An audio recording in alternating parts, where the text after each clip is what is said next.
Arrivé au terme de son mandat au Congo, Malay Diop, le représentant résident du PNUD, a fait ses adieux au président de la République, Denis Sassou Nguesso, ce lundi 1er août 2022.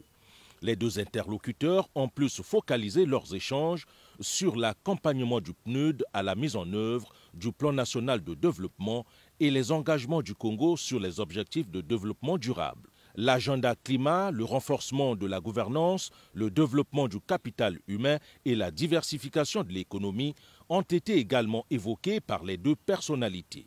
Nous avons parlé du plan national de développement que le PNUD, avec l'ensemble des agents du système des Nations Unies, ont accompagné et d'autres partenaires.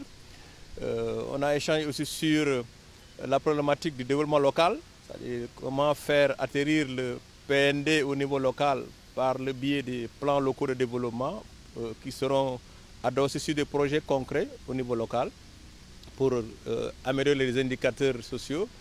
Nous avons aussi échangé sur un agenda très important qui lui tient à cœur, c'est l'agenda climat et l'accompagnement que le PNUD a apporté pendant les dernières années à la commission climat du bassin du Congo, dont le gouvernement du Congo assure la coordination technique par le biais du chef de l'État et son ministre de l'Environnement, et qui est maintenant à un mécanisme de financement qui est le Fonds bleu que le PNUD a accompagné à mettre en place.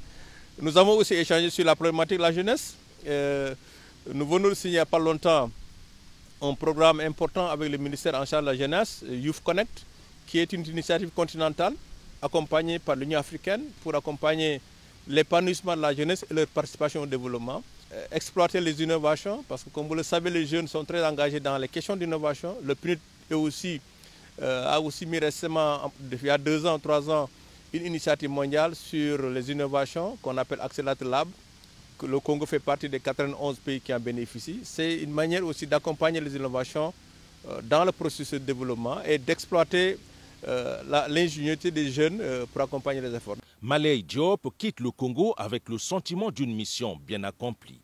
Il sied de retenir que le PNUD a toujours appuyé le Congo dans la mise en œuvre de ses priorités de développement.